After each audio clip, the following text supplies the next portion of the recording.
Welcome back. It is week 3 of the Ball Game Podcast, and we're switching to Zoom because you know what? Discord hasn't been real nice to us, so we're gonna try it on here. Um, Welcome back, Nate. Episode 3. You excited to talk about sports this week? Absolutely. I'm always excited to talk about sports. We talked about in the last episode. You guys went to Big Night Out, so how was that? Oh, it was phenomenal. I mean, if you weren't there live, if you didn't see it live, you're probably like, what in the world is going on? Like if you were watching on YouTube, you were probably like, what in the world is going on? But it was awesome to actually be there in PPG, witnessing all of Pat McAfee and everything he had to offer and all his celebrity guests that he had. It was pretty awesome. We went from watching a Jelly Roll concert to seeing Shane Gillis ref sumo wrestling to then a Snoop and Wiz Khalifa concert. Jay Uso showed up for a small stint. There's a lot of weird stuff going on. It was kind of just whatever Pat McAfee wanted to do. And But it then was the still Mount awesome to be Rushmore. part of it. You had the Mount Rushmore of Pittsburgh come out then too, which I saw somebody on Twitter say it, and I agree. If you're a Yinzer, you need that picture of all the dudes up there on stage. Yeah, to have Paul Skeens and Sidney Crosby and Big Ben all in the same room, along with Sidney Crosby's teammates too. I mean, to have all of them in the same room is insane, and let alone to see how they vibe with each other and that they were like back in the green room having a great time, and then come out Yeah. on stage having a great time. Like as a Yinzer, it makes my heart sing knowing that all of these dudes just vibe well together and want the best for our city. Yeah. Yeah, it was pretty awesome to see. I've only seen like the clips on Twitter and stuff, but I saw it get uploaded to Hulu, so I wanna watch it. But hey, Sidney Crosby might be a decent quarterback, man. Like, So just to quote his teammates, he's the best at literally everything he does, and that's it. he is Sid, man. He is Yeah. Sid. And I think it was we cut talked about I think it's Cody Duncan on Twitter. He said that if Paul Skeens signs an extension in Pittsburgh, it's all thanks to Pat McAfee. Because Oh yeah. McAfee is constantly talking to Skeens about how much he loves Pittsburgh and like trying to get Skeens to talk good about Pittsburgh. Like, I know Skeens is like a pretty smart dude, so he knows the game, but like he wouldn't do this extra shit, I don't Right. think. A lot of people say he's very well media trained, so he's never going to say anything bad about the city he's playing for while he's playing for them, which is absolutely true. But Sure. to go the extra mile and like participate in all of these different things that the city has to offer, especially coming to the big night out and participating in that and seeing all of the Pittsburgh legends come with him, like hanging out with Chris Letang and Malkin and Crosby and Big Ben in the green room, and all of the amazing things that Pat McAfee has said about him and the things that he's doing for the city and the hope that he's bringing for our baseball team. I like you it's almost like you feel naive wanting him, knowing that he's going to stay in the city, but like also you see him do things like that and you're like, how could he not stay at this point? Hmm. Yeah. You because you're a big Andrew McCutchen fan, you seeing all the crap McAfee's getting about Kutch not being a part of that? Yeah, and I was kind of because when he was bringing everybody out, I was like, well, who would he bring out as a Pittsburgh Pirate? And my first thought was Andrew McCutchen because Right. I mean, he was who brought the Pirates to the world the most Re- recent playoffs, Relevance. Yeah. right? He He brought us brought back to relevancy for right, he sure. brought us back to relevancy. Yeah, thank you. And so that's who I was thinking of was going to come out because I mean he's always been my number one favorite player ever since getting into the sport of baseball.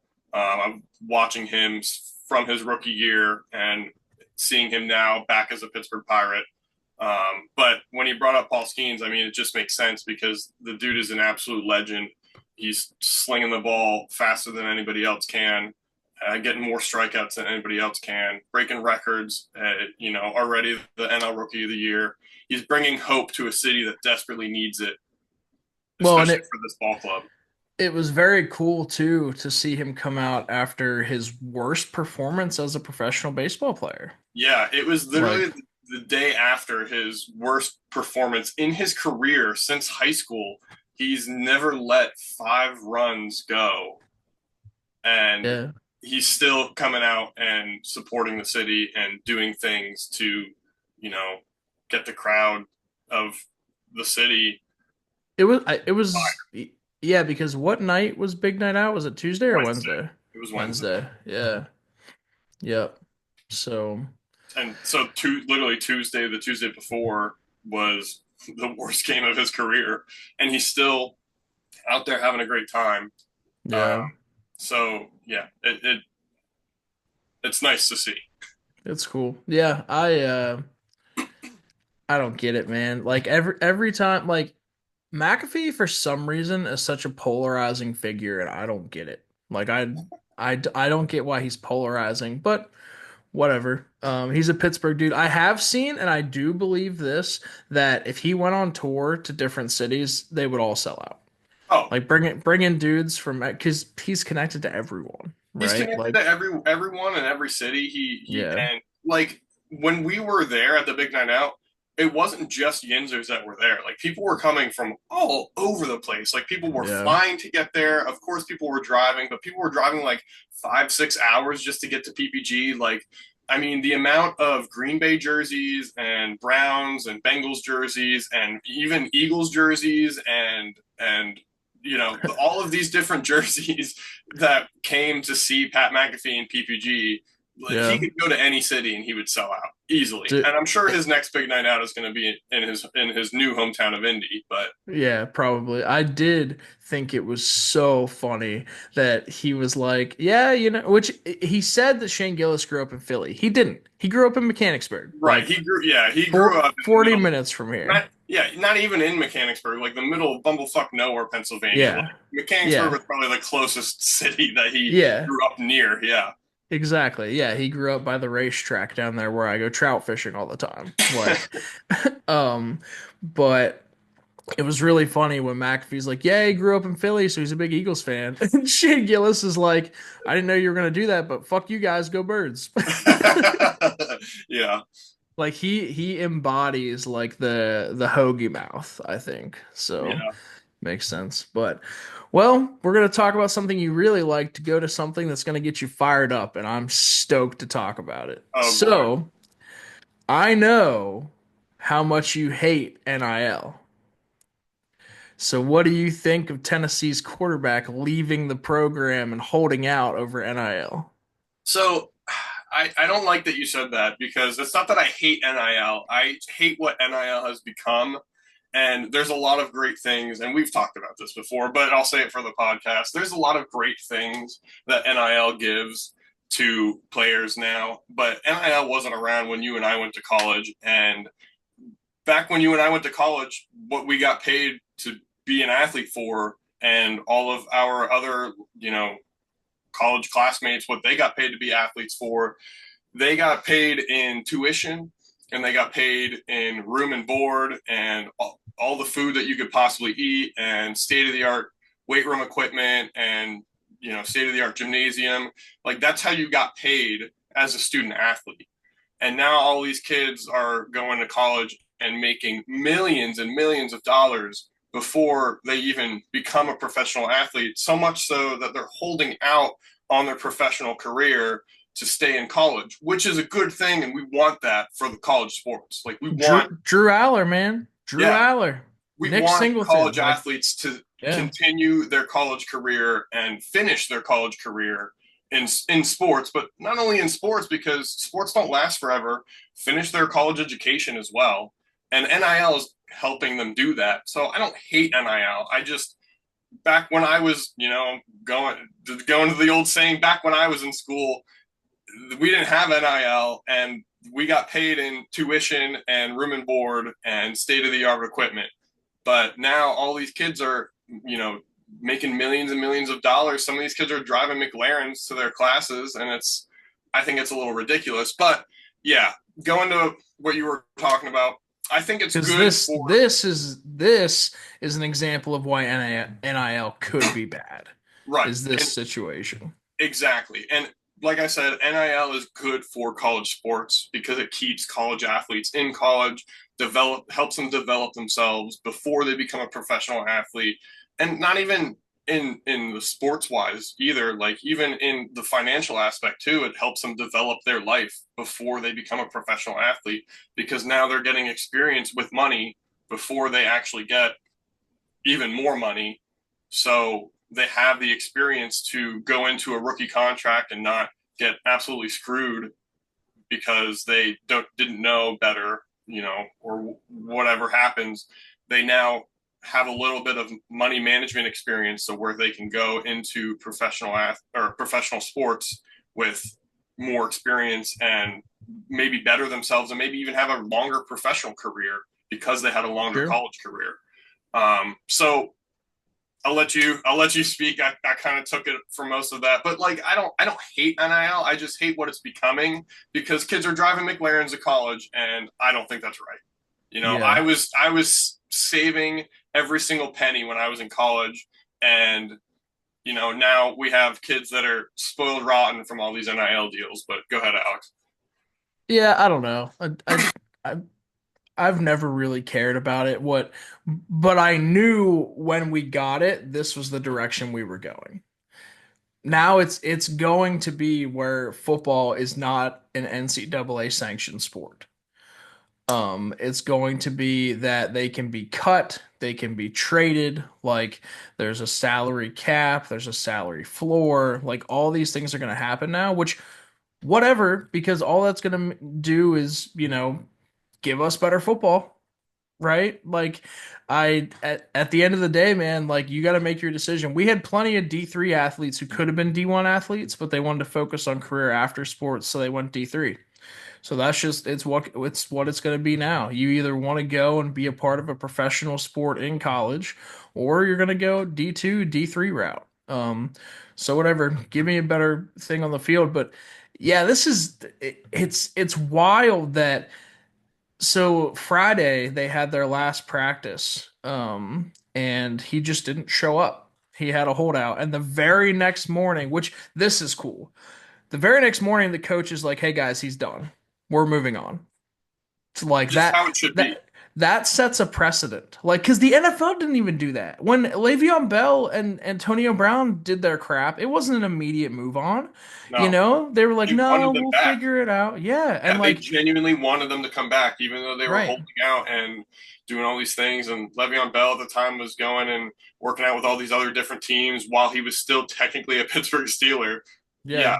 they were holding out on him. Like he was holding out on the Steelers, but the Steelers were holding out for him too. Like they Yeah. wanted him to come back, and it just didn't happen. But yeah, so good for them to set the precedent and be like, you know what, he's not coming back. If this is the route he wants to go, which is how it should be, because you are privileged to be able to participate in college sports. Like it is a privilege to be able to be on a college roster.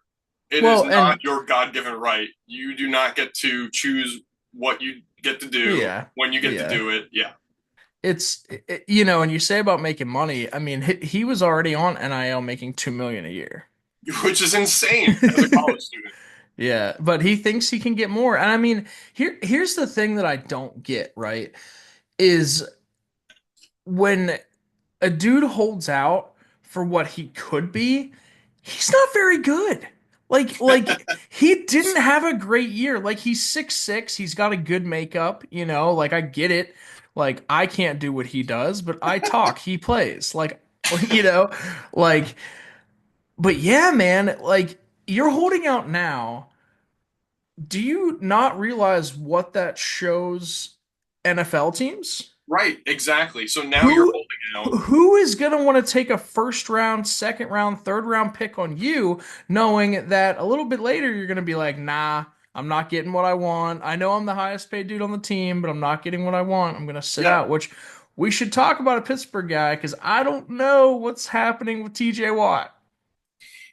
Yeah, I don't know what's going on there either. I mean, I know that he loves Pittsburgh. I know he loves the team, and he would definitely be another person to bring out in the Pat McAfee big night out of Pittsburgh absolute legends.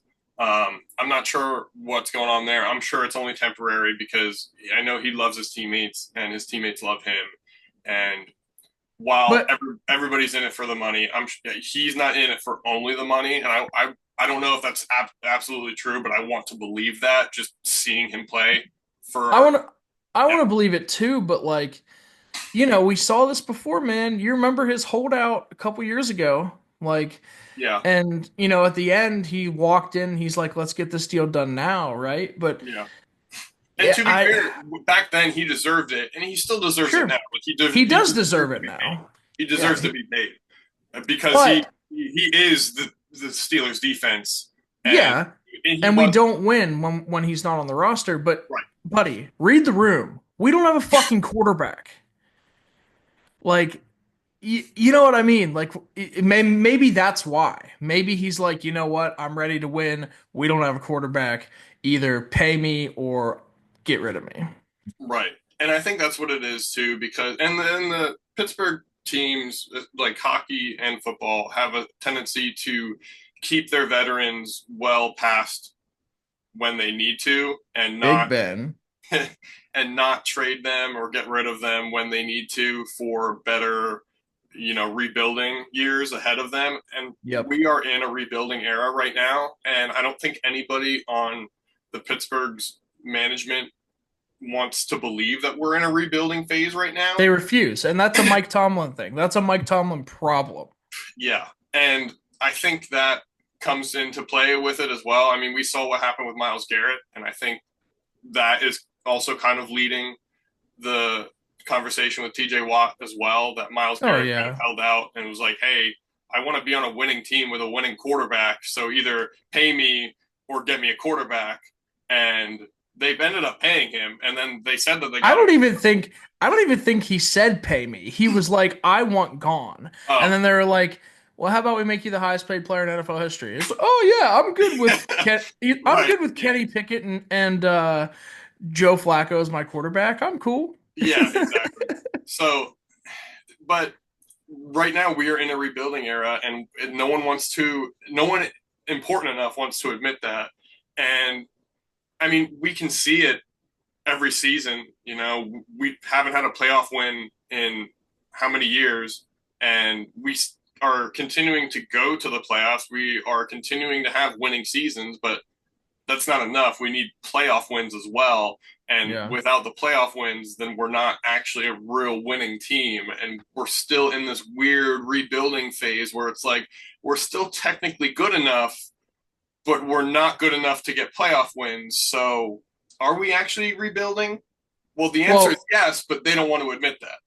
and I feel like I went from last off season having I was so hype about this team. Like I didn't think they were going to be good last year, but I was like we're getting set up. Like We are. Russ is going to come in as a bridge, Justin Fields is going to stay, and Tomlin flubbed it. And now we're going to flub this. I mean, to be honest with you, man, I love Tej. But like But we're never going to be good enough to have a or we're never going to be bad enough to have a high draft pick. right.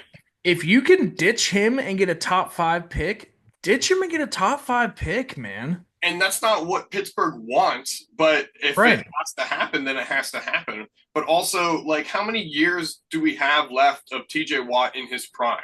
Like, right. And maybe Minka. maximum Like, of 4 or 5 years. I yeah. mean, we have Cam Hayward who is getting up there. I'm surprised he's still on the Pittsburgh roster.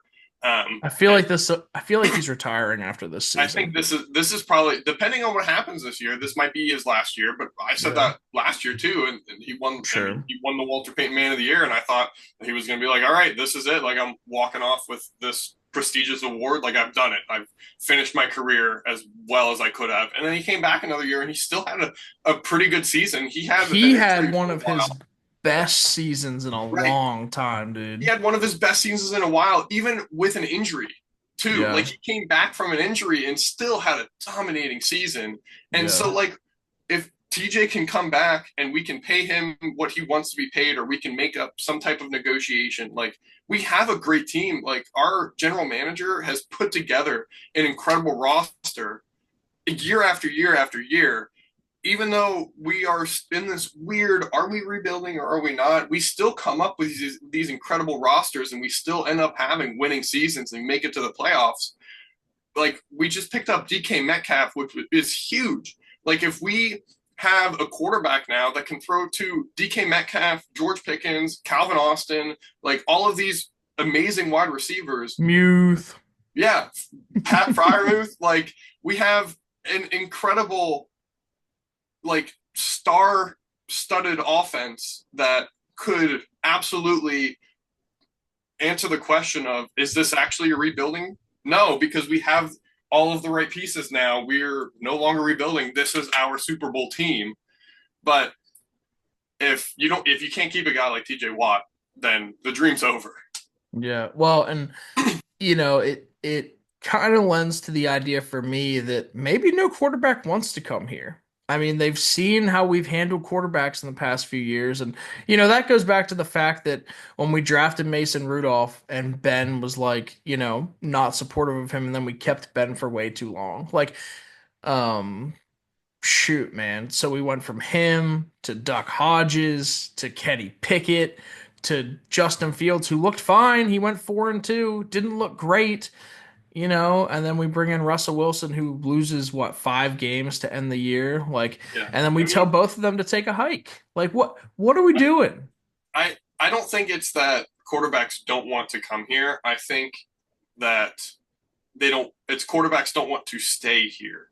And I don't know what the reasoning is behind that. Maybe it's because we can't pay them enough, because we're paying our defense a lot of money, or we're paying, you know, I don't know who else would be paying. Like we're paying our defense a lot of money. Well, that's Our why I said what I said about TJ, right? Like, I understand how major TJ is.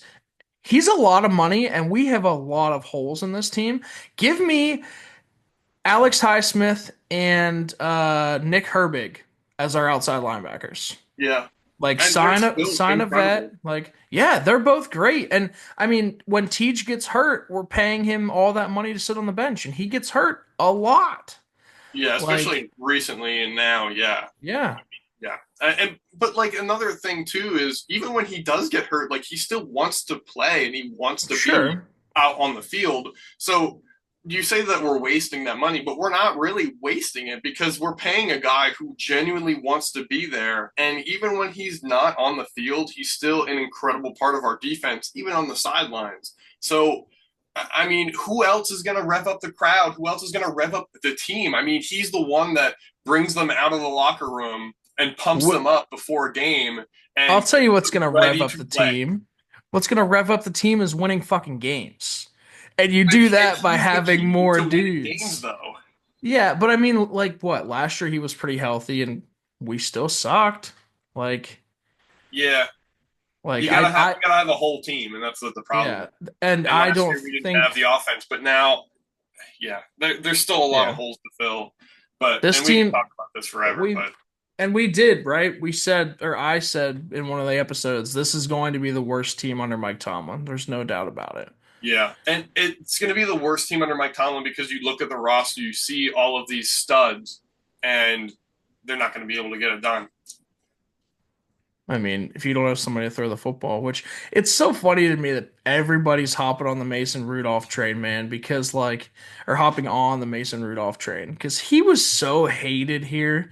Like, it's Yeah, so well, funny. it's that we've talked about this before. It's the one Christmas game that he had. Yeah, He saved Christmas, and that's yeah, his most recent memory, and that's what Yinzers remember. yeah. They don't remember all But the bad stuff. Which is weird because usually Yinzers are like, "Oh, I remember when this terrible, awful thing happened," and it mhm. was just like this really insignificant part. But no, they remember the most recent for this now that But he saved Christmas, so they're what? welcoming him back with open arms. But we don't have a good line to protect our quarterback right now. So Well, even if that's we have a that's what I was quarterback, going with the quarterbacks not wanting to come here uh, because you have no idea who's going to be on like what that offensive line is going to look like next year. Like yeah, we're letting dudes walk, like Broderick Jones can't not false start on the right-hand side. So what do you think he's going to do on the blind side? yeah. Samalo's still there. He's good. Like we have Zach Frazier, Mason McCormick came out of nowhere. We Yeah, don't know what Troy Fautanu is gonna do. Like, is he gonna yeah. bounce back? Like, we don't We have no know. idea because he got injured so early, and so we didn't really see his rookie season. And Right. yeah, so there's just a lot of question marks on the offensive line as well. So, like you said, there's a lot of holes that still need to be filled, but we can't have our key player on both sides of the ball, let alone our defense, leave. In my Yeah. opinion, but I I hope they figure it out because this shit's getting old.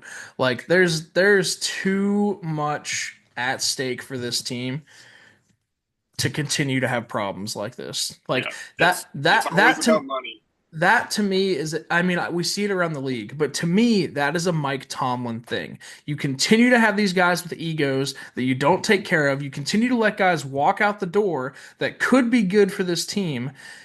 And when's the last time we won a playoff game? Before my balls dropped? Like, like what are we doing? Like Yeah, that's not what this team's made of. And it's exhausting. We talk about it all the time. It's exhausting to hear the same thing, like, I gotta take accountability. Like, yeah, no shit. Like, but when are you like, actually going to? right, Yeah, right. All these people want to play for you because you're their buddy.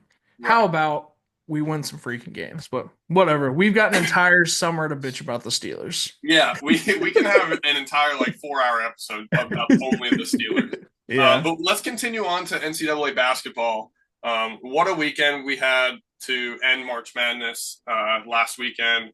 And I said the Florida Gators had the easiest path, and here they are. They are the champions. So congratulations to the Florida Gators. I was watching the game with Nick, who is a Florida Gator, and he was Bastard. very ecstatic to rub it in my face and be like, "Ha, see, they did not have the easiest path." But I can go over a bunch of different statistics, but I'll give the mic to you for a bit. No, you're good. When Florida was in the national championship, I didn't really want to watch because I'm a Seminole. So you're right. But it is crazy, like the collapse that Duke had, man. Right. Yeah. And I was just going to say that Houston did not win that basketball game. Duke Duke lost. lost that Yeah. basketball game. Right. And yeah, it like they had an incredible first half as well. And they were playing very well, but I don't know what happened, but Houston came out of the locker room and just dominated Duke. And I don't know if Duke just stayed in the locker room or what happened, Well, what but was it like? I didn't watch the game, but like the final minute, right? Wasn't it the yeah, final minute? it Like was the final six minute. points? Yeah. And like, how can you go up and just like let a team that you were dominating the first half walk all over you in the second half? Yeah. Like it was insane. And then on the other side, the Gators absolutely smacked Auburn because they just couldn't take care of the ball. And we talked about that in last week. I mean, I said Auburn, if they can take care of the ball, they will absolutely beat these Florida Gators. And they didn't. And there they were left in the Final Four. And the Gators ended up taking it all the way. So when the Gators played Houston in the national championship, both teams had 24, 25 three-pointers, but both teams only made 6 of them, which Oh is, I wow. think, I don't know what the record is for the smallest amount of three-pointers, but that has to be up Es- there with the amount Especially of in missed recent three-pointers. times. Yeah, I mean, Well, that's this crazy. this year we broke the record for most three-pointers in a game. Florida didn't, or no, Alabama. That was Alabama Alabama. did that. Like the Yeah, 25 threes or something crazy. right. Like, And so how in the same season can we have a national championship where both teams only make 6 out of 24 or 25 three-pointers? Like, well, it's I insane. was We just kept very, seeing them I, brick yeah, every time. I was very, very happy about that because the way Auburn pounds the floor and plays defense, I hammered the under.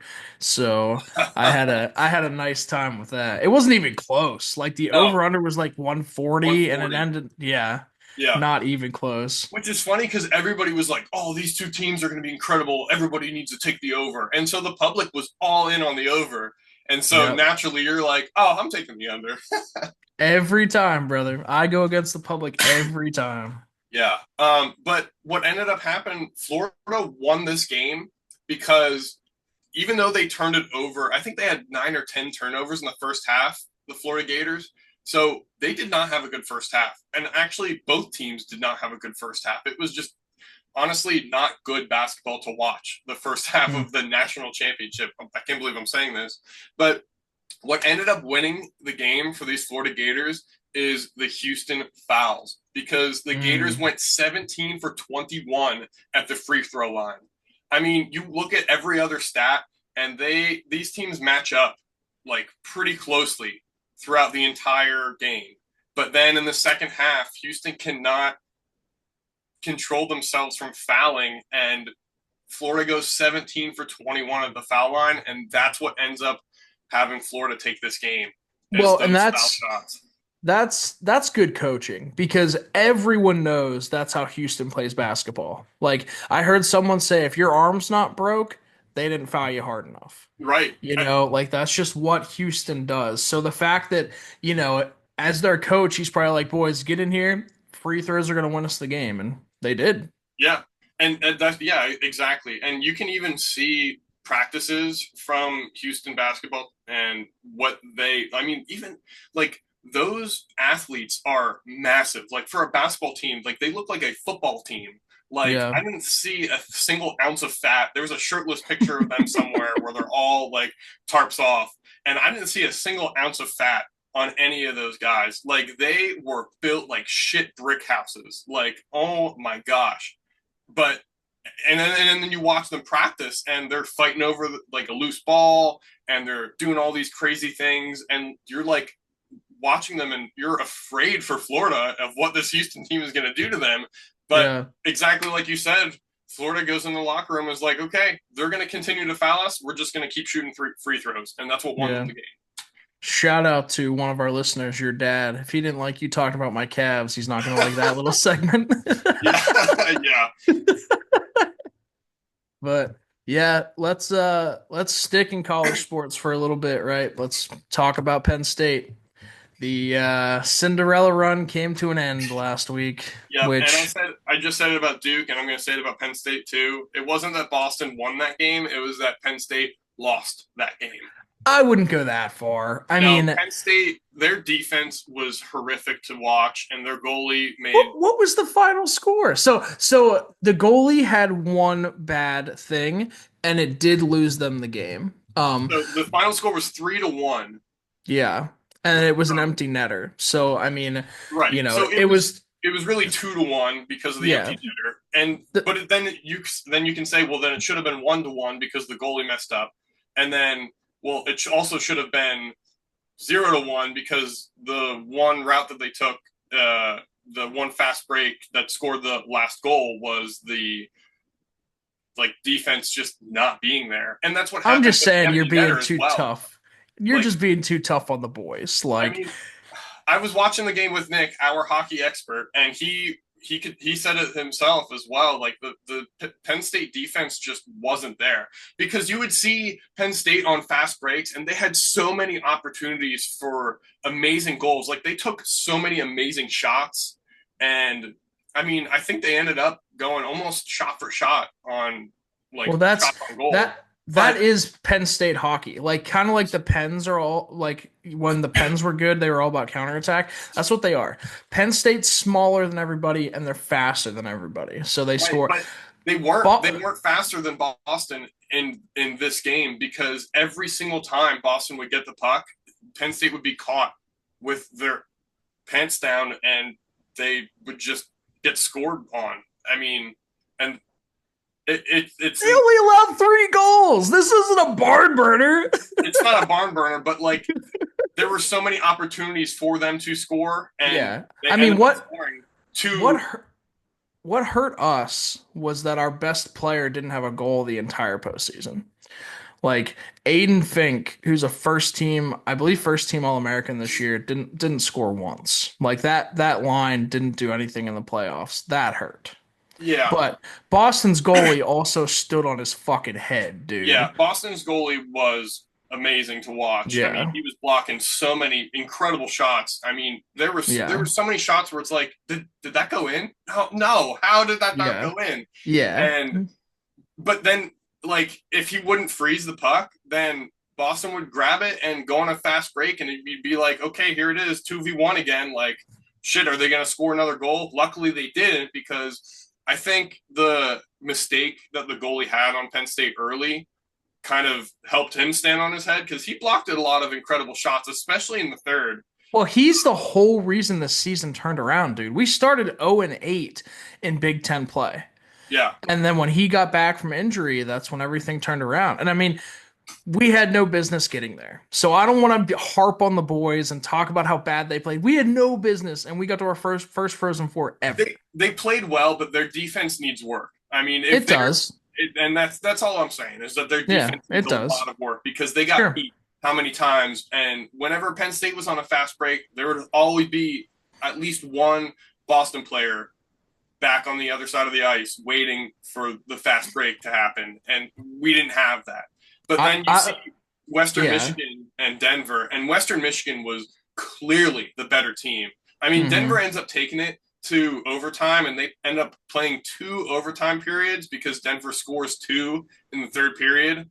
But Western Michigan was clearly the better team from the very first puck drop all the way until the national championship. Western Well, and then Michigan, they beat the shit out of BU yeah, last night. Like absolutely. I it mean, was six 6-2. two, yeah, Yeah. 6-2 win. But Yeah. even Western Michigan playing Denver, who were the national champs not only last year but the year before. So they're the Hmm. two-time defenders. I mean, Western Michigan was still the better team. Watching them play was Yeah. incredible to see. It was their year. That Yeah. that So when I saw congratulations to them, Western yeah. Michigan for their first ever Frozen Four win and their first ever national title, because they earned it. Yeah. When I knew that whoever came out of that side was gonna win. I didn't think anybody coming out of our side of the bracket was gonna win. But hey, hell of a run for the boys. Like I'm renewing my season tickets tomorrow, I think. Like hell of a run for the boys. Yeah, So they played well. They just need to have a better defense. Like, I'm well, not. I would argue that because of the run they went on, dude, they were beat. They were beat. Yeah, Like you gotta, like I bet that's part of it because they are the fastest team in the country. Like you saw it at the Allentown Regional, you saw Danny Zaniev, Aiden Fink, like they are the fastest team. well, They just also probably didn't have their legs. They warmed up probably about 7 o'clock, and then the That's the Western other Michigan part. game goes Yeah. to second overtime, because why are they playing in the same ice rink?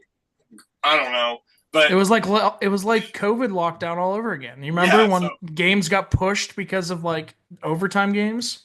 So they had to sit around and wait with their thumbs up their ass for an hour and a half, and then Oh finally yeah, they got some ice time. But yeah, that's probably has something to do with it as well. I'm I mean, sure. they're Penn State's known for their agility and their quickness, and they were probably warmed up 3 hours before their actual puck drop time ended up Yeah. being. And they Well, had and to stay warm, and so I mean, they were probably munching down on Crustables because they were that's what I was gonna sitting say. there This for so long. this their performance is a terrible advertisement for Uncrustables Yeah. because they said they were hammering them. So, real quick, since we're doing this on a Sunday instead of a Saturday, we can talk about the Ultimate Fighting Championship. So we had a UFC pay-per-view last night. Um, there were 13 fights. And it's one of those nights that I really enjoyed because 8 of the 13 went by finish. They didn't go the whole way to decision. Um, which I enjoy, but it also makes it for a long night because I feel like they don't move up the other fights. Like if it's a first round finish, you just sit there and watch commercials for 20 minutes until the fight would have been over anyhow. Um, but I don't know. You watch UFC at all or not really? No, not really. I just haven't ever gotten super into it, especially because everything is pay per view. But I mean, Yeah. I still pay attention to it I every now. mean, like, pay-per-views are like, I don't know, once every 2 months. Like the other stuff, as long as you have ESPN Plus, it's free. So that's nice. But yeah, it is usually the big fights, right? It's $80, dude. Like I always have a party at my house for him so that like I can split it up with friends, but still. So Alexander Volkanovski's back on top. The little man is back. The Australian from down under. He put a whooping. He put a whooping last night. Paddy Pimblett beat the shit out of Michael Chandler. It wasn't even close, dude. And Michael Chandler is very interesting to me. So Michael Chandler was like one of the most prolific Bellator fighters ever. And so he finally comes over to the UFC, and in his debut, it's one of the most anticipated debuts ever, other than like Bo Nickel, our Penn State boy, you know. Um, he comes over and he knocks out Dan Hooker, who Dan Hooker was a dude back then. Since he is not, Dan Hooker hasn't done shit since, but he was a dude then. And Michael Chandler knocked him out, and I won so much money that night. I told everybody, I was like, dude, Michael Chandler's gonna beat him. He's gonna knock him out. It might even be in the first round. And yeah, I won like a grand that night. Hell yeah. Um, Dude, this guy has been on quite the heater recently. Holy who's shit. that? Patty? You. Oh, me. Yeah, yeah, yeah. No, I've been, but I lost it all on blackjack last night though. So, Oh, no. but I won a lot back on UFC. So, anyhow, his debut was January 23rd, 2021. So he's 1-0 then, right? He was like 20-2 or something in Bellator. Like it was crazy. Um, since that fight, he's 1-4. Like the dude the dude is like Virgil from WWE, a native of Washington, Pennsylvania. Like he's a dude that Dana White keeps throwing out there to put somebody over the edge and get his ass kicked. Michael Chandler's a dog, dude, but it's like he came to the UFC and just gets his shit rocked over and over and over. And he was supposed to fight Conor McGregor, but Conor McGregor can't stop doing steroids and cocaine, so he can't get back in. Like, Yeah. yeah, I feel bad for Michael Chandler, but I mean his fights are entertaining, but I'm tired of seeing him lose, man. Like, and then Colby Covington, fuck, dude. Like, I would love to train UFC so I could fight that guy. I hate Colby Covington. But Patty is doing a press conference after, and Colby, being the sensitive little bitch he is, comes over and interrupts the press conference to talk shit. Dude, I want to see Patty just obliterate this fucking guy, dude. Like, I know you don't watch much UFC. You would love Paddy Pimblett. They call him Paddy the Baddy. He's our age. He's this British dude who's just, he looks like he's 15. Every time in between fights, he gains like 80 pounds because all he does is slam pizzas and ice cream and shit. Like, Oh, yeah, then dude. he cuts a lot of weight. Like, he's probably going to die at 50, like, for what he does to himself. Dude's a stud. Um, then just a couple more things like so Philadelphia's own Dan Ige fought last night. I love Dan 50K, dude. He's a stud. He's 5'7", so short kings, you know. And he fought a dude last night, Sean Woodson, who's 6'2". Oh, damn. That's like They're you in fighting the me. they're the same weight class. And there's what is that, 7-inch difference? Yeah. One of the biggest in UFC history. Dude, 50K knocked his ass out.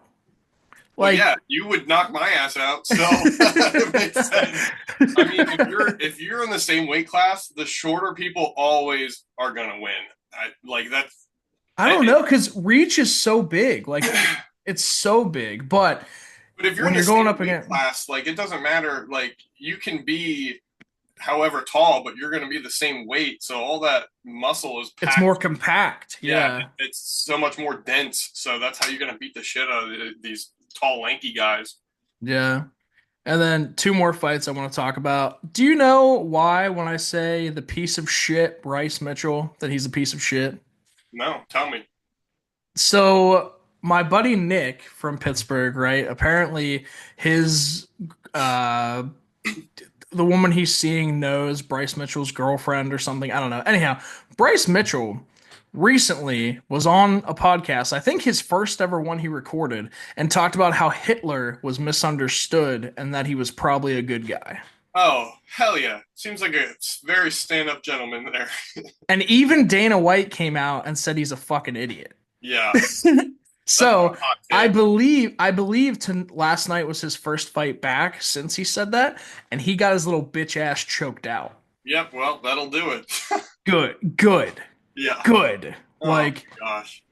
yeah, so dumb. He's like, yeah, I'd love to go fishing with that guy. I'm sure he was misunderstood. Yeah, yeah, sure, pal. Shut the fuck up.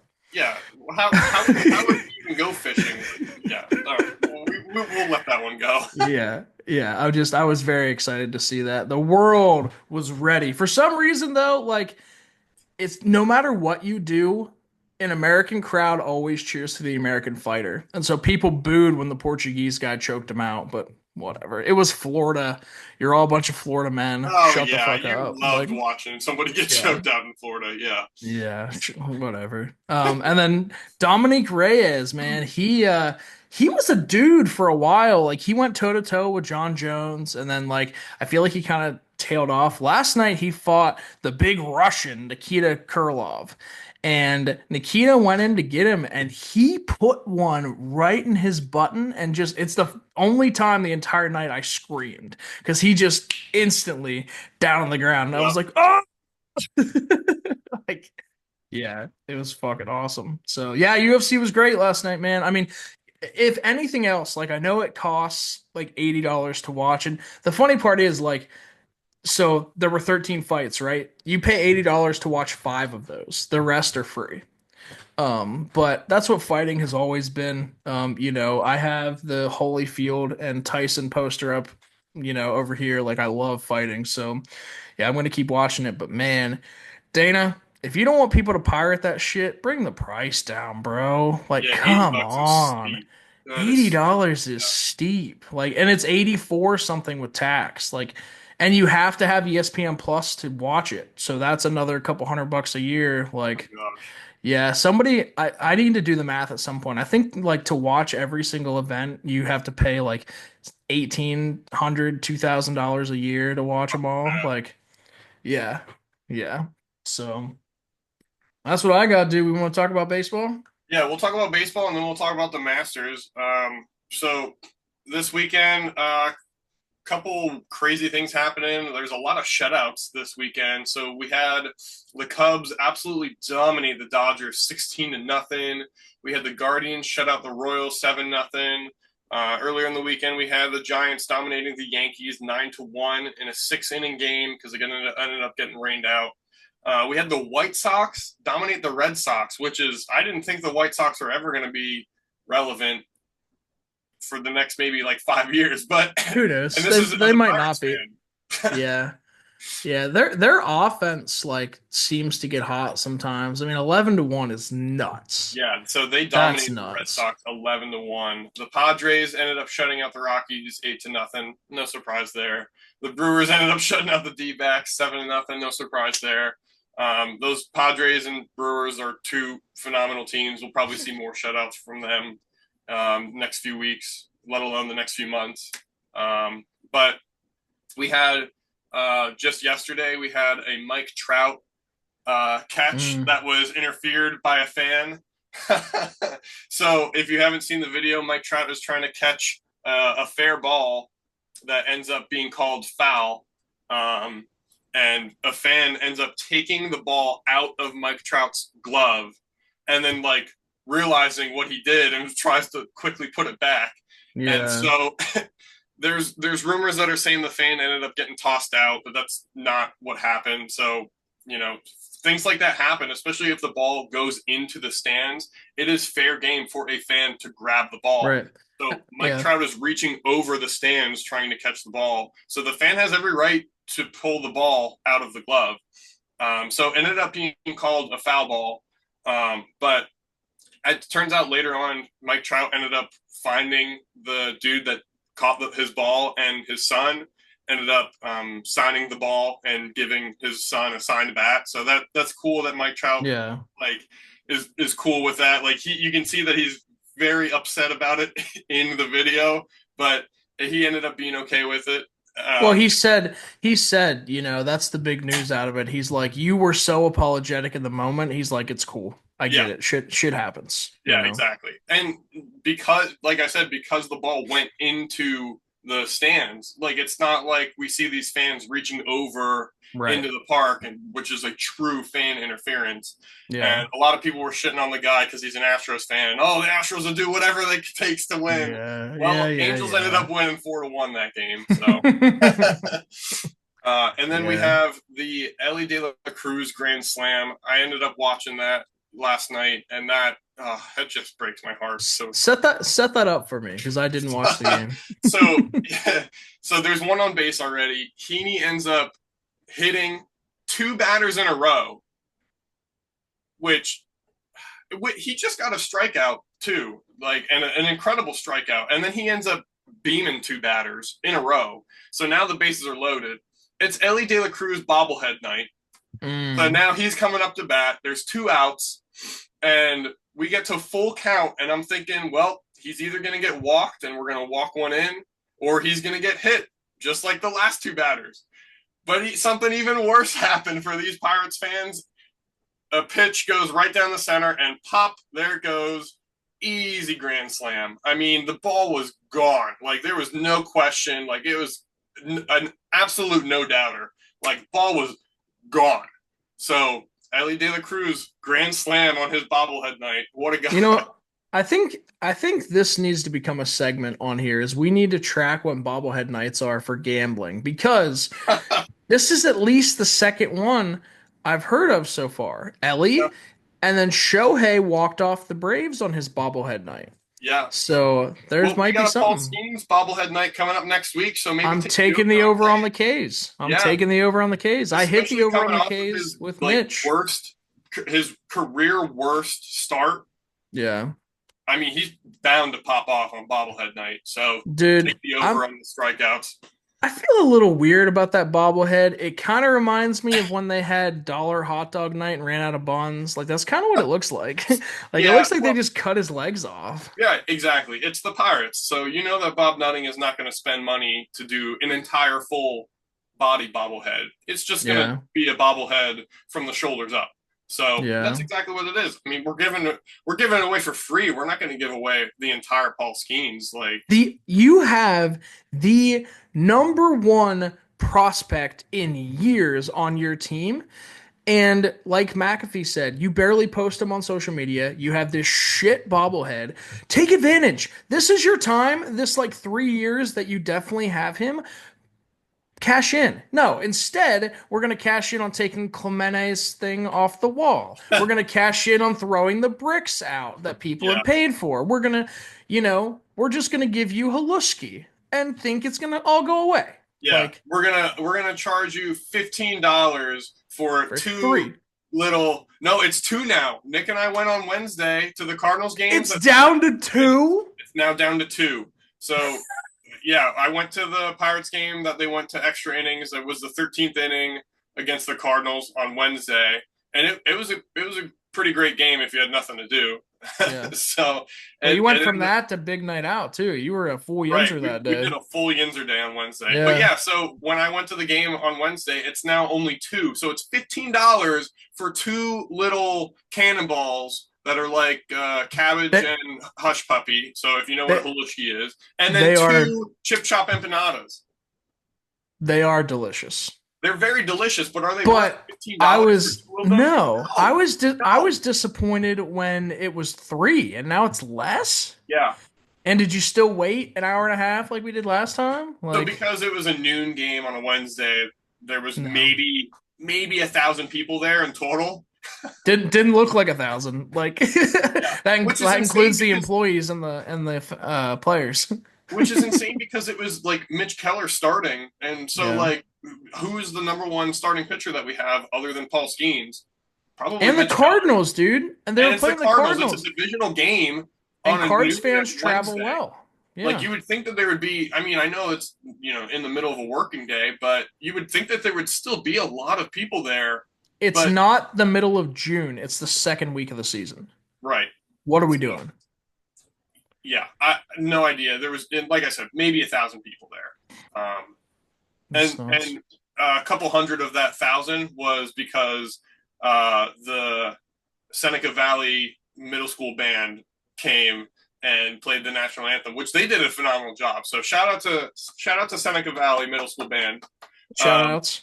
but they were probably the loudest in the stands. Like they were having a great game. Like they were loving every single bit of it, and so good for them. But yeah, like Yeah. what are we doing that we are cashing out on the wrong things and we can't get people to games when we have the number one generational talent of a pitcher? So Yeah, and you see it in the players, man. I mean, I know how you feel about O'Neal Cruz. Like, I was talking because you and I went to the Yankee game on Saturday, the yeah, Yankee Pirate game. And I was talking to the lady beside us, and I was like, "Why would you want to play for this team? yeah, What, it, like, what other than like for guys like Adam Frazier and, you know, I don't know, like Isaiah Kiner-Falefa, right? Like dudes who aren't all that great, but you're the best player on this team. yeah. Why would you even try? O'Neal Cruz, by far our most talented player, other Right, than and Paul you can Skeens. see he's not even trying. Like they put him in the I've seen outfield. more It's just effort in like 6-year-olds. yeah. I mean, yeah. Ever since they like, and like I was a huge O'Neal Cruz fan from the second Yeah, he became a Pirate, and ever since they put him in the outfield, you can see he's not even trying. Like no. he's just And letting balls go past him, and it's he like I told you, like, because Kutch had to run and get that ball that he barely tried on, right? yeah, yeah, I hope Kutch cussed him out, but I doubt it. I right, doubt it. Like, yeah, you know, at least Tommy Pham looks like he gets on dudes' asses. Like that's why you bring someone like that in. But that's the reason you bring Andrew McCutchen back. Stop right, being quiet. Like if right. you're being quiet, you're doing it wrong. Get on these dudes' asses. Well, Don't worry you didn't get invited to Pat McAfee's fucking big night out and I don't think focus on he's your worried team. about that. No, I mean he went to the point he put it on social media. Oh, I didn't see that. Oh Oh, yeah, somebody tagged him was like, "Why weren't you there?" And he's like, "McAfee didn't invite me." wow, I didn't see that. That Yeah, because then McAfee had to respond to it. Like, yeah, yeah, no, it's like but focus on like what you can see matters, it. dude. You can see it in post game interviews too. Kutch is just tired. He's We tired. saw that Tired of when being we on the were out to Cleveland ball eat. club. Yeah, Yeah, I mean, we like, and that's what it is. Like, people are interviewing him, and he's like, "I don't know what you want from me. Like, I just want to win. Like, I just want to win, and I'm sick of not winning." And so I think that's what it comes down to is like, why even choose somebody out if he knows it's not going to change anything?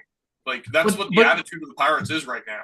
you're not wrong. But it's like I said to you. The problem is when dudes look to you as the leader. Even Paul Skeens has said he looks at McCutchen as the leader of the team.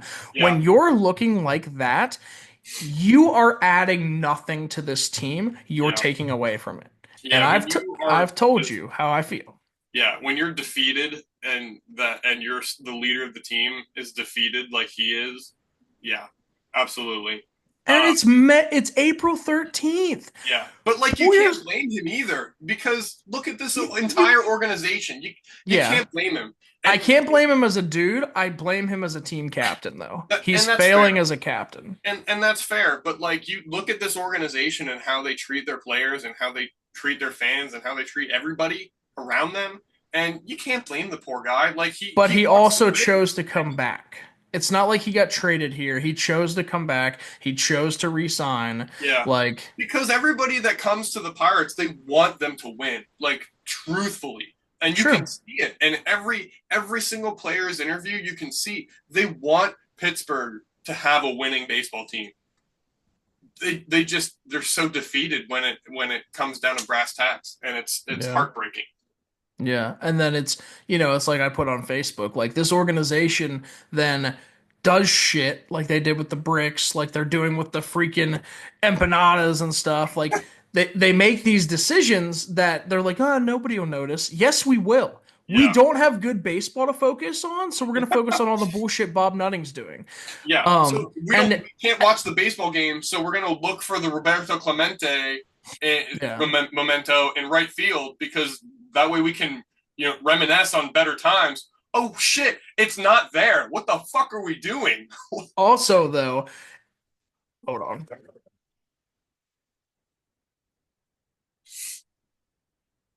I will officially be covering up my Roberto Clemente with this.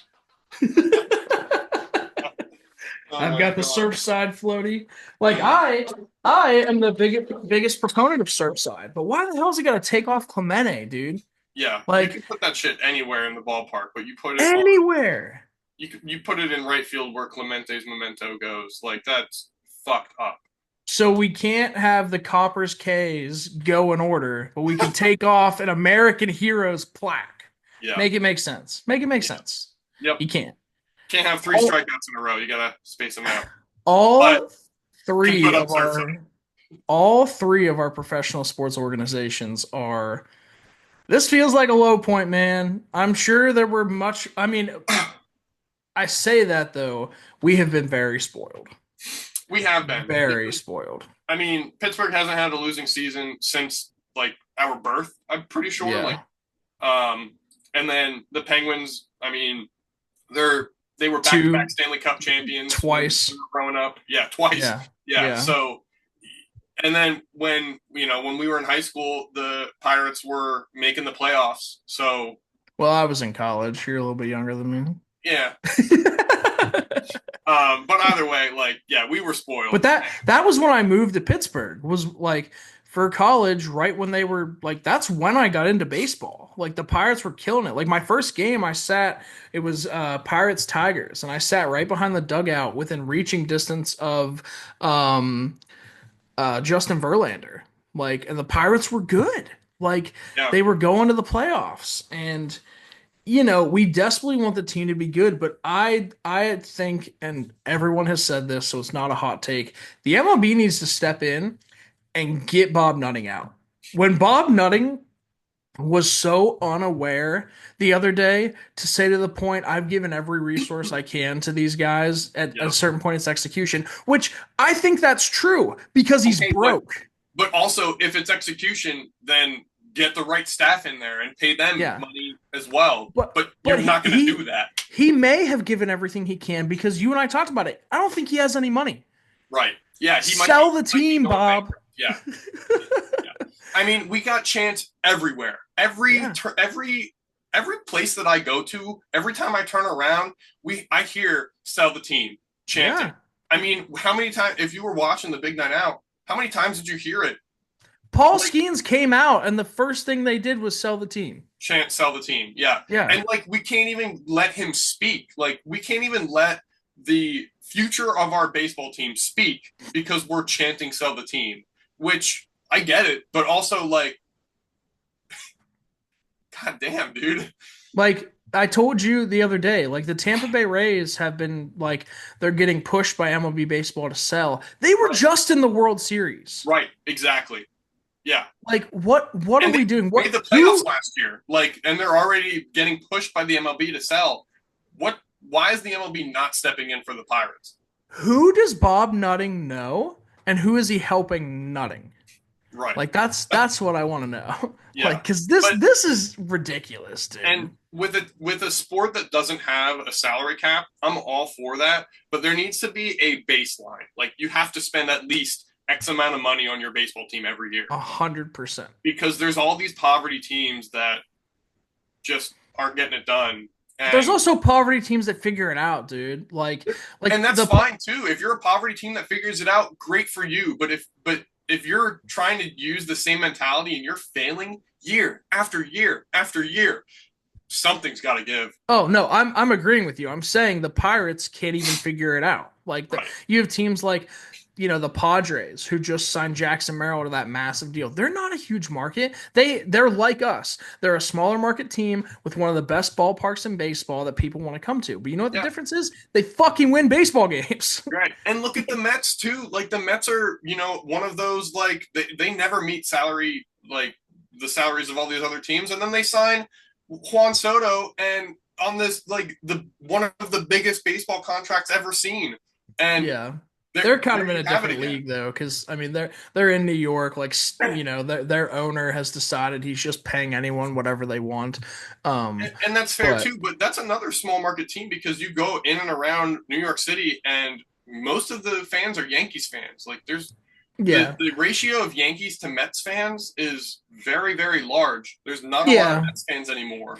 But But you New have York sports though, like you could you could say that about the Giants. I mean, the Giants are smaller than the Jets, but like it's still fucking New York. It's Yeah, that's like, fair. That's fair. Uh, but yeah, but I don't we'll know. bring it to a high point now. We'll start talking about the Masters because Yeah, what there a you go. tournament it has been.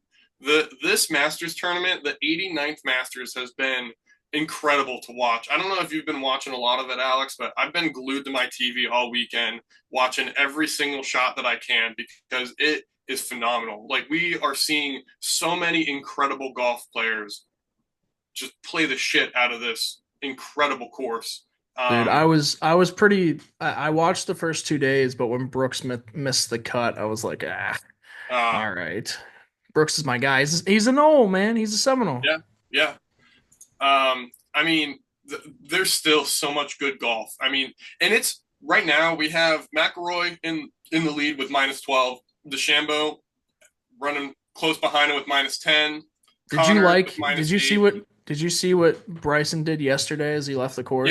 that the Yeah. huge long putt Very, on the 18th hole to get yeah. in within two of McElroy, it was insane, and he was Yeah. pumped, and he got Dude, the crowd pumped up.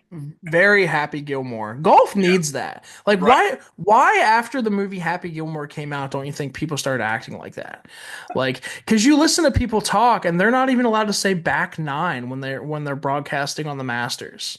Like it's first nine and second nine. If they say back nine, they get like taken off air. Like all right, why are we so behind in the times? If you want people to like your sport, make it cool. That's why people watch like the virtual golf and stuff right. like that now. And that's why I love Bryson DeChambeau because he is like you see him pumped up. Oh He's on his yeah. way to the clubhouse. He's high Br- fiving breaks every single person. clubs But then like you see Rory McIlroy. He's literally the leading this tournament, and he's just like, yeah, whatever. You know, he hit six threes in a row to lead off yesterday's tournament or yesterday's round in the tournament, and he tied the record for the most eagles in one round of golf. And he acts like so nonchalant about it, and he's walking off, and like even this little girl wants to shake his hand, and he's like, "Nah, fuck you, little girl," and he just keeps walking to the clubhouse. And but like you see somebody like Bryson DeChambeau, and you want somebody like him to win because he gets so pumped up. He pumps yeah. up the crowd. He's high fiving every single person. I don't think he missed a single hand on his He way went back to the back. He clubhouse. missed someone and he went back to high Yeah, five them. Yeah. yeah. But it's still anybody's game. So we have everybody teeing off today, and it's still anybody's game. I mean, even somebody like Scotty Scheffler, who's at -5, he's 7 behind the lead. He can still have an incredible game and take the cup It's for. Augusta, dude. Anything can happen at Augusta. Yeah, he can still have his third jacket, and actually he It would won be last year too. would it So be this is his third overall jacket, but his second in a row because he's the defending champion right now of the Masters. Rory's never won the Masters, right? Rory has never won the Masters. He needs this Masters win to have his career Grand Slam, and I I want to root against him so much because of that, because I see all of the legendary greats that have their career Grand Slam. And the most recent one that we have is Tiger Woods in the year 2000. So it's been 25 years since somebody has had a career Grand Slam. And I'm watching him play, like I'm watching him play golf, and he just like he had an incredible round yesterday, like obviously. But he's so inconsistent with his golf game that I don't know if he can have another incredible round today to keep the lead because you see somebody like Bryson DeChambeau who's just consistently making shot after shot. I mean, in the 18th hole, that long ass putt that he had that because he was in the fairway bunker. So he hits it from the fairway bunker onto the fringe and still makes that long ass putt for a birdie on the 18th hole to get within two of the lead. Like he's an incredible golfer. And you see guys like Yeah. Scotty Scheffler who are just consistently hitting incredible shots, and Shane Lowry who are just consistently great golfers. And I'm rooting for them so much because I genuinely think that if Rory wants to get his career Grand Slam, he needs to work a little bit harder and have a little bit more of a consistent round of. I You said about Shane Lowry. I've got a very soft spot in my heart for Shane Lowry because, I love playing golf, never really watched golf, but in 2019, when I was studying in the UK, we went to Royal Portrush to the British Open. Oh, Um, the first time it was in Northern Ireland in a long time, and yeah, Shane Lowry won. yeah, I also have a soft spot because Rory played and he missed the cut at his yeah. home course. That, Like, that's what I'm talking about, the inconsistency. he also, I feel like, and you could correct me if I'm wrong because I'm not a huge golf guy. Hasn't he struggled with like injuries and stuff too? Um, I don't know. Like it's nothing. It's been nothing major like Tiger has had in the past No, couple. but I thought he had like back issues or something. That seems to be the number one thing with a lot of golfers is their back always seems to go. Um, if that's the case, I haven't heard of it. I don't know if he was struggling with some back issues. I don't. I'm not 100% sure about it.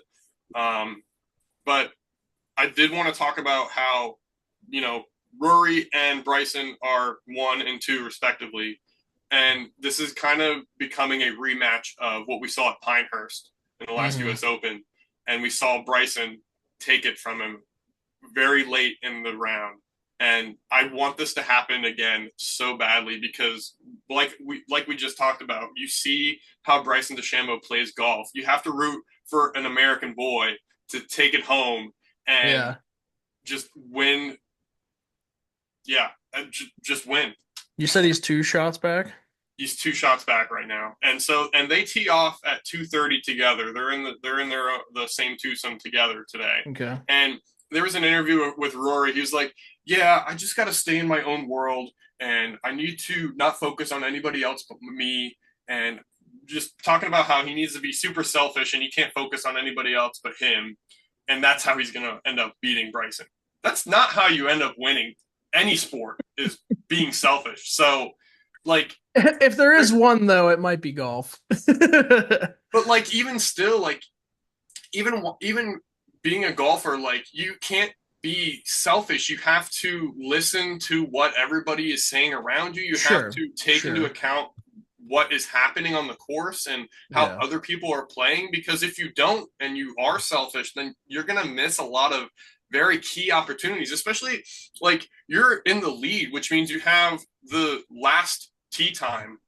Like if you're not watching all of these guys ahead of you, how are you going to know how the greens are playing? How do you know where the wind is blowing on this certain hole? Because Augusta is its own beast because It is a the wind beast. there acts so different than any other course. The wind comes through those big Georgia pines and like swirls around different greens and does some insane things, and it really trips up a lot of golfers. So how can you say that you need to be selfish going into the last round of the Masters in order to win when you have the last tee time of the day and you need to pay attention to what other golfers are doing on the course so that you can either follow in their footsteps or not follow in their footsteps. Like, I do really love when you don't like certain guys. uh, It cracks me up. yeah. So I have big opinions. And especially about golf, and especially in Yeah. this Masters tournament. But I really want to see Bryson DeChambeau take it home, and we have a repeat of what happened at Pinehurst because he is just an incredible American boy, and he pumps up a crowd, and I'd love to see that happen. Yeah. Dude's massive. He looks like Jack Reacher. Like Yeah, massive. yeah, and like there's a lot of golfers that you get these like crazy size differences for some golfers. My wife was saying the other day that one golfer, if he turns around and stands sideways, he almost disappears. That he's so skinny, and then you get like absolute tree trunks like Right? DeChambeau. Yeah, Bryson's like a linebacker, dude. Yeah, Like so yeah, I'm excited. I have a Senators game I'm working this afternoon, but I'm hoping I can have the Masters on my phone in between, so we'll see. hell But yeah, if not, I mean, I think the game's at 1, so I'm sure it'll be done before they're done golfing. yeah, oh yeah. They'll probably be done So, around 7. It seems like they finish up every day at about 7. So word. yeah, we'll see who gets Well, the next jacket at about 7 o'clock tonight. oh, we didn't even talk about it. Ovechkin broke the record the very next day. Oh yeah, yeah. We released our podcast, and literally, I think it was that night he ends up Yeah. breaking the record. Yeah. Yep. How could we not talk about that? Yeah, Yeah. he ends up Broke breaking. It broke was. it in. It feels like forever ago now, but yeah, and Yeah. yeah, and what an incredible way to break the record, and then Penguin slides across the ice for it. Yeah, yeah. Good for Yeah, Alex it's Ovechkin, and good for hockey. yep.